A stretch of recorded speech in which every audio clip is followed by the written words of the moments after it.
Assalamu alaikum wa rahmatullahi wa barakatuh. Wa alaikum assalam wa rahmatullahi wa barakatuh. Our dear viewers, we welcome you yet again to the Salam Bank podcast. We are happy to be with you today. And today I have a special guest today, Imam Idd Kasozi. And I would request that he says salam to our audience. Assalamu alaikum wa rahmatullahi wa barakatuh.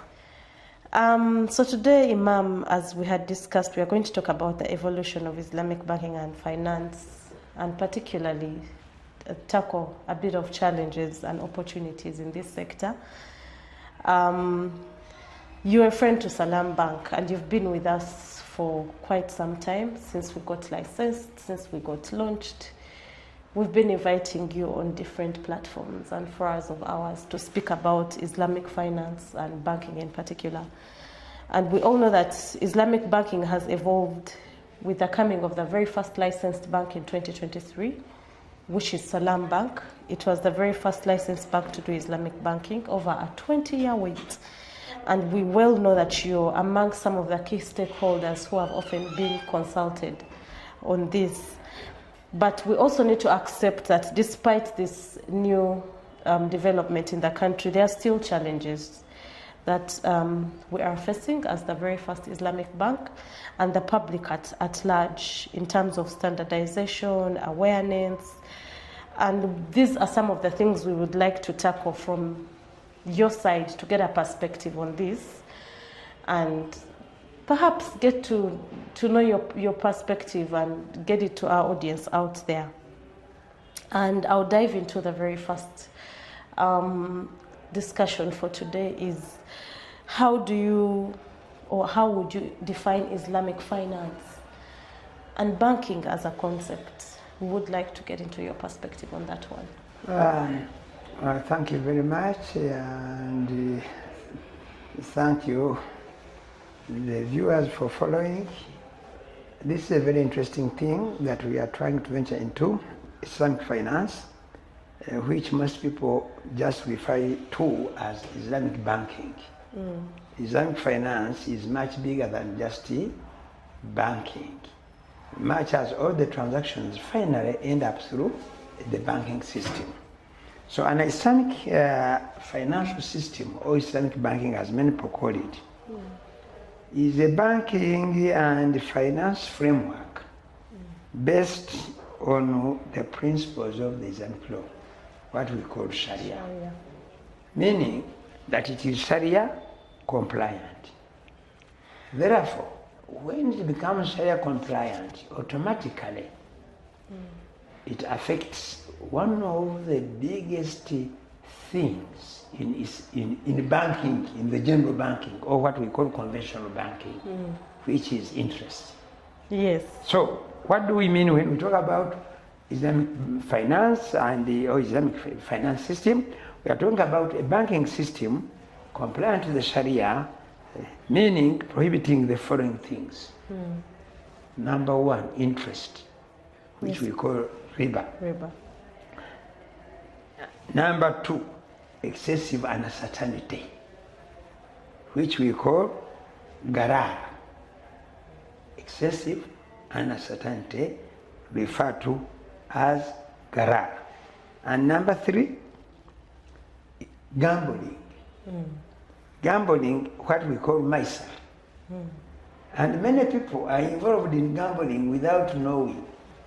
Almost every radio station in this country, TV, is doing some gambling thing, whereby you will say, people are asking people to put in money, you will get this one.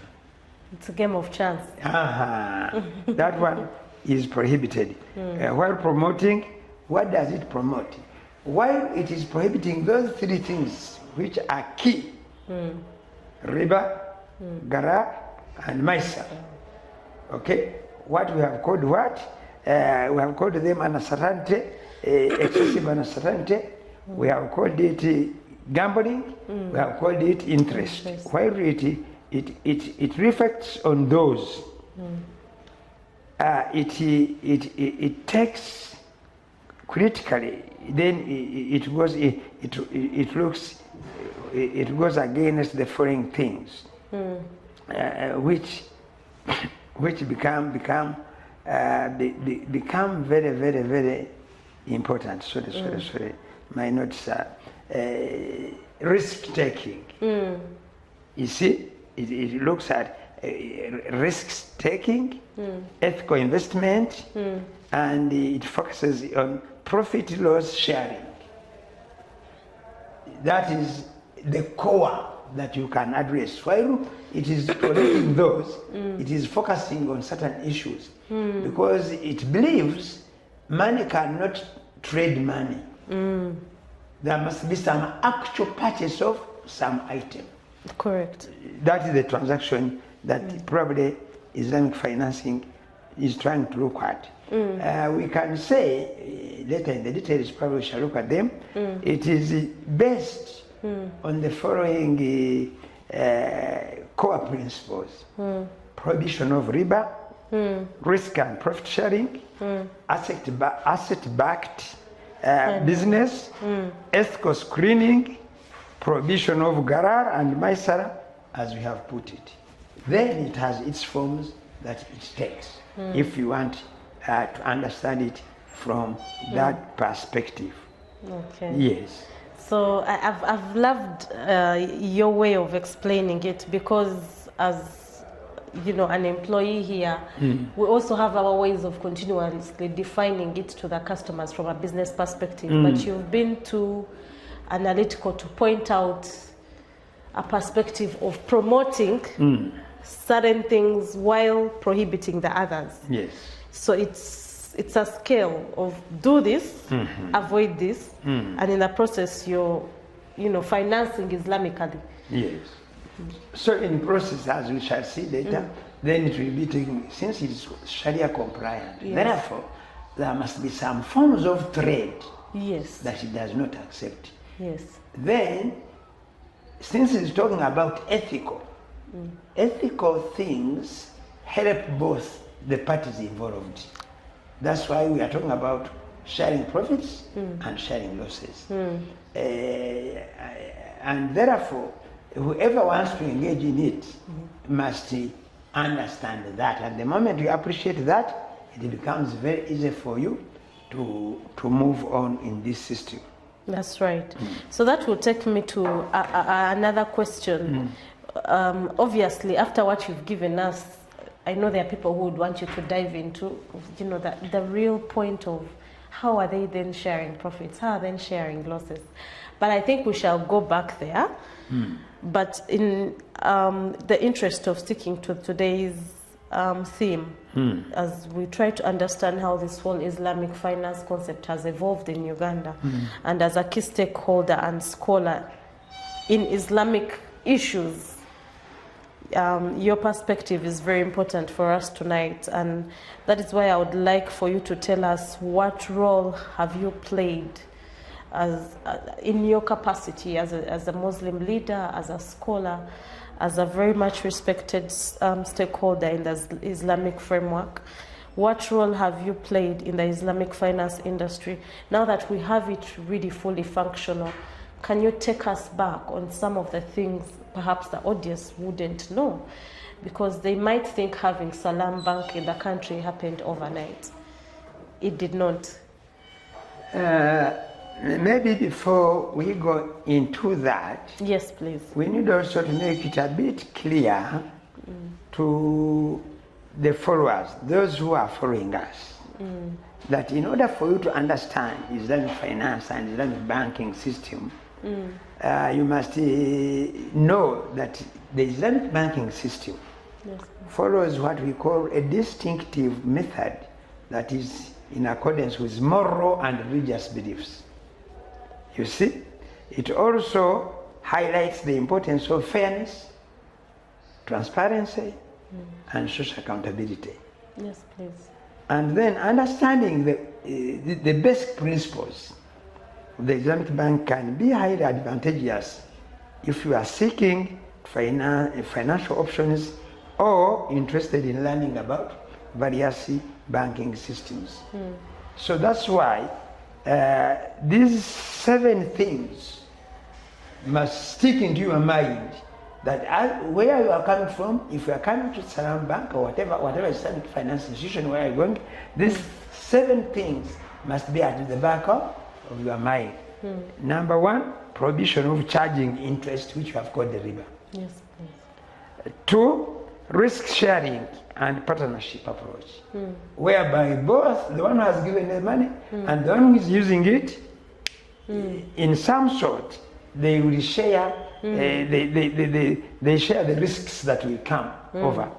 3, prohibition of speculation. Speculation is what we have called garar, or excessive what?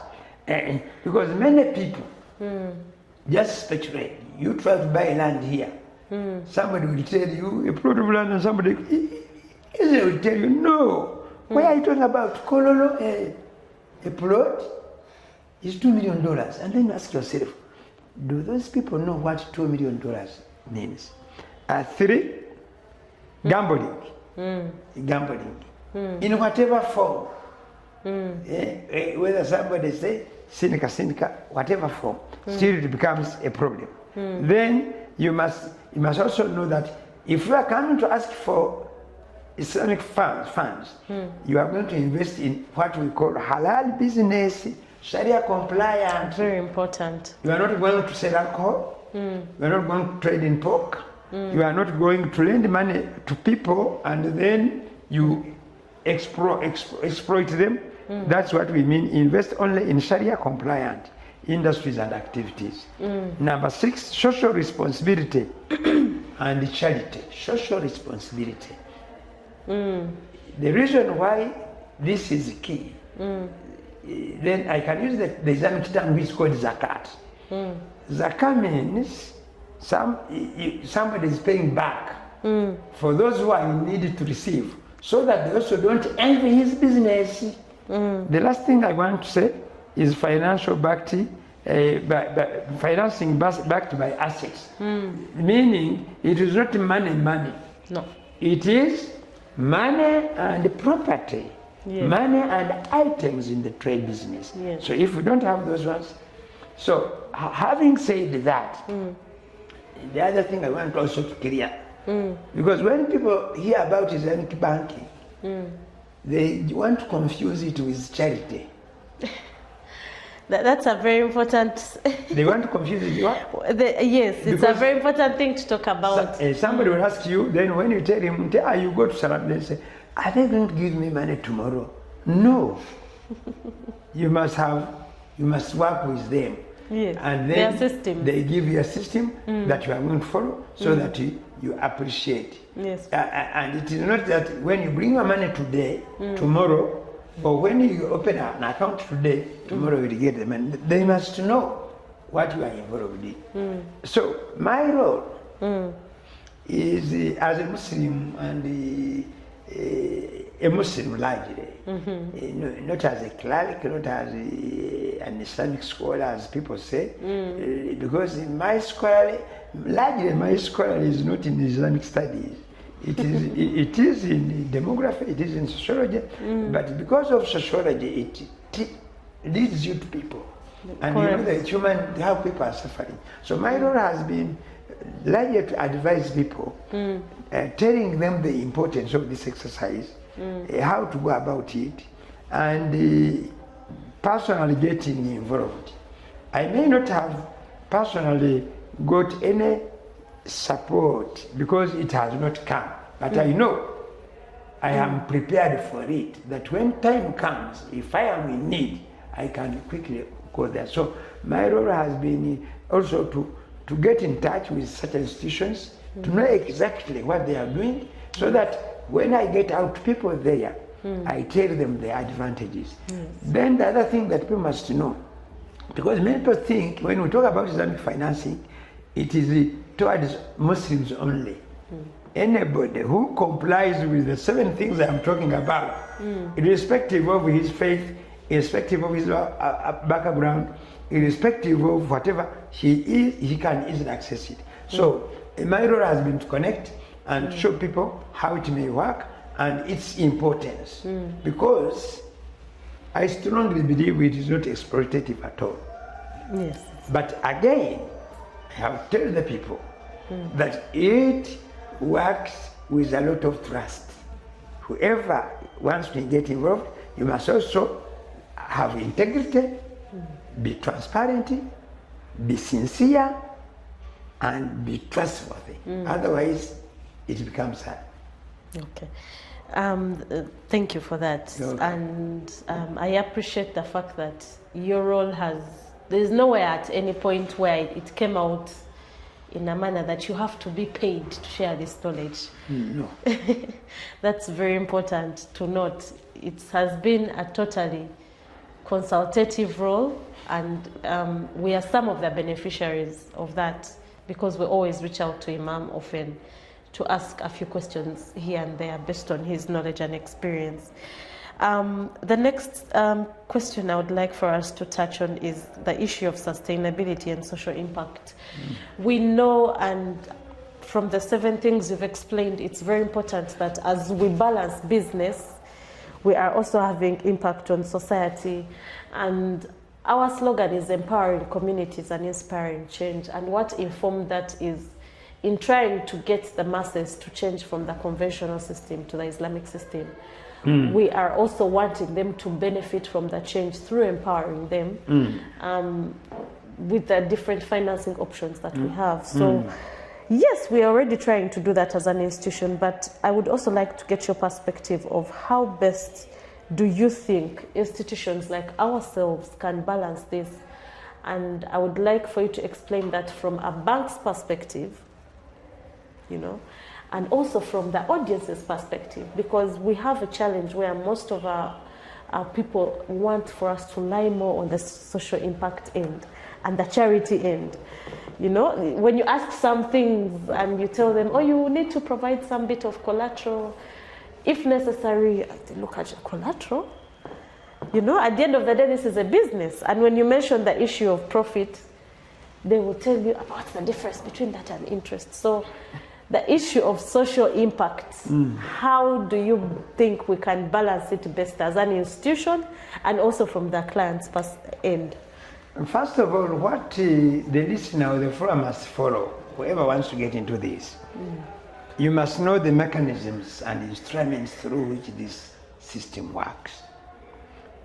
The most known, there are about 5. One is what is called Murabaha, which is cost plus financing. Banker buys assets and sells it to you at a good price, meaning that is. Then there is what we call Mudarraba. Mudarraba, trustee financing, where one party provides capital and the other your expertise. That's the work. Okay? So you must, when you come here, you must know, before the bank gives you the money, it must know that you have the expertise and the ability to do the work you are trying to say. Otherwise, you will fail to raise the money. You end up both of you now losing. Yeah, okay? Because you don't continue working and the bank does not have another man to give to other people. Because you have not done, musharraka, partnership. Yeah. You can do partnership with the bank, where your bank and the client, you are both involved in investing in something. And then the banker does its supervisory role as you do the activities and you are advised frequently. Or you can go for ijara, which is leasing. They lease for you something. For example, if you call, they lease it to you. You work as you continue paying, or what we call shukuku, which is financial certificate like bonds and whatever. So, but what I want to expound on now in detail, so that because social responsibility in the Islamic banking is the ideal question that we are trying to ask. And what am I saying? I'm saying Islamic banking is strongly dedicated to social responsibility. Both of us must be responsible, the society and the institution itself, as one of its fundamental principles. Therefore, Islamic banks, what do they prioritize? They prioritize societal well-being. They want you to be well, alongside profit making. It is not just a matter of saying, I am well and you're not making profit. No, there must be profit making. That balance you are talking about. Unlike traditional banks. So because what is the traditional bank, their interest is, I want my money back. They need to be happy. Whether you are okay or not, no problem. So social responsibility in Islamic banking requires actively participating in community development. You see, in community developing, helping those in need, and upholding fair financial methods that advance economic justice. Yes. Not this business of where the local language they say somebody has staked a rabbit and he wants you to give him a cow. A cow. But he has his stake is a rabbit, and he has to pay back a cow. So that is what Islamic bank does not want, or Islamic financing. So Islamic banks, therefore, they follow fairness and equity principles to ensure ethical distribution of wealth, ethical distribution. Therefore, no exploitation. Ethical. Yes, ethical, meaning the Baganda have that saying that Ndianga nawolya yemmere wooma. So the Islamic banking is looking up to, is emphasizing that Uganda efficacy. It's not only actually in Uganda, but culturally known right across traditions that sharing, sharing something, taking and also receiving is the best way we can do. So that's why we say we want justice. Islamic banks follow fairness and equity principles to ensure ethical distribution of wealth. These banks, like Salam you hear, they operation with Islamic values by promoting investment socially, responsible businesses, and steering clear of sectors that cause harm to society. Those things that may cause harm to society, they are not interested. So, what is important? Simply to put it simple, as we go to the next sector, Islamic banks show a comprehensive approach to banking that extends beyond just making profit. Okay. Islamic banks guarantee that their services have positive impact on society by incorporating moral and ethical factors into their operations. So the moment you put in morality, the moment you put in ethical, the moment you put in social responsibility, the moment you put in social justice, you're being socially responsible. It means you are socially responsible. So, as the institution is becoming socially responsible, you, the clients, must also be socially responsible because part of what you will gain will again go to the needy in the society. Okay. I like that you've tried to break the responsibility to be both-sided. It should not be one-sided. Yes. And that is what we also stand for. And sometimes we struggle to explain it to certain clients. But it's very important that as I'm trying to be responsible and put up a system to get you financed, you should also be responsible by coming with clear conscience. You know, sometimes people borrow and they know they won't pay back. Yes. And they will still come and borrow. And they need it. That's why there is a prior preparation of them to understand what we are in. And I think through these discussions, that's what we are trying to build, that whoever has listened to this program, whoever will follow it, you must be able to know that you have something to take away. We call it take home. So that you know that the dedication, first of all, is equity, second is openness, third is ethical behavior. Therefore, the openness includes the trust. The trust. You must be transparent in your business. You must not tell a lie because you want to get the benefit of it. So that's why you must focus on refraining from speculation. Don't come here speculating. Especially if you want to be financed in a business and you're also not sure how much you will earn. Yes.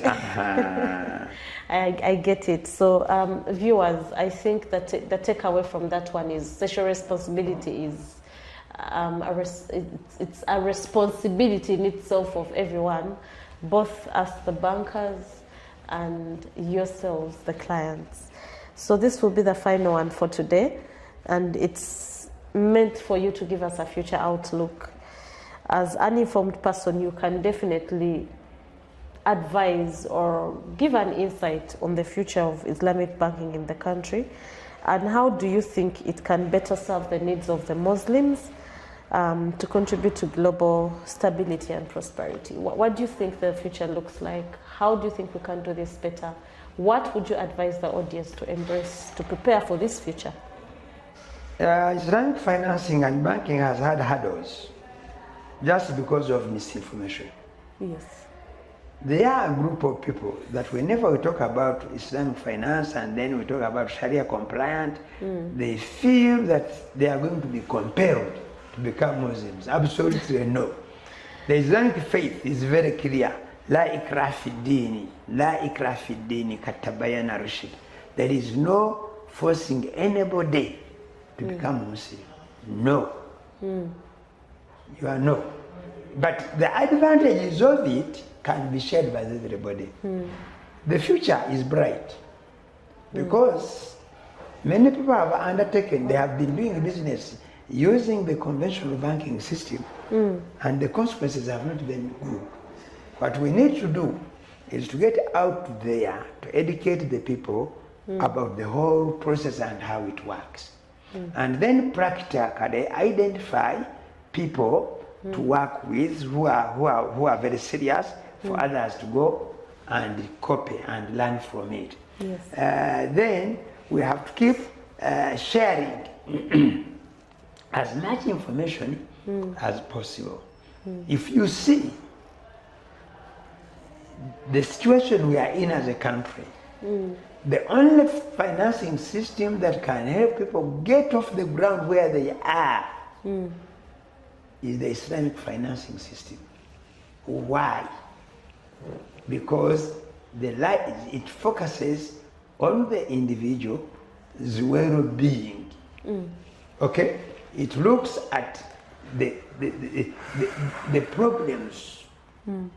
And then those who are in need, if they flourish, they what we call pay back through zakah, for example, zakat al-mal. And then zakah goes to the groups that are identified clearly in the Quran. You see, the needy, the poor, the travelers, those who are in debt, and many other things. This is which is clearly. Then, as it grows and expands, because now the biggest hurdle is that we are still now like the Kampala based. And somebody listening to me from Rukungiri, who is interested in this, now says, how do I get to there? The only question I want to give people, many people again use this information to cheat you.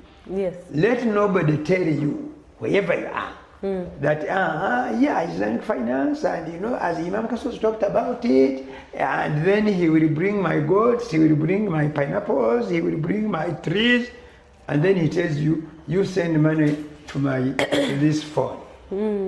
You go to a point where the bank is. Yes. If you are in central Kampala, you can automatically come. I think Rwenzori Court. Head office. Head office, you see, clear. If you are in Kisenyi, there is an opening in Kisenyi. If you come from Mashinde, there is an opening in Mashinde. If you are in Nansana, you have an opportunity in Nansana. And if you are in Kawempe, you can also access this. And it's very clear, Salam Bank. So, the moment you get this information and you're interested, try to press those points, you will be received and you will be explained to. And many of the challenges you have been having, if you are real, you will forget them in a short while. That's right. Thank you so much for expounding more on that, on the issue of people avoiding fraud.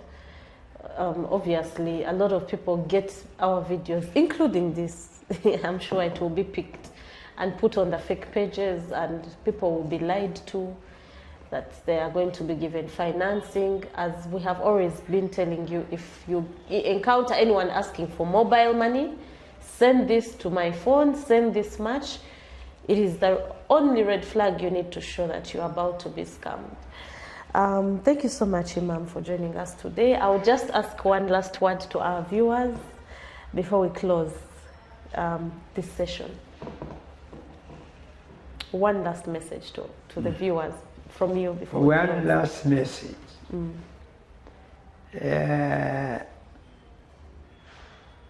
Try to look for Salam Bank.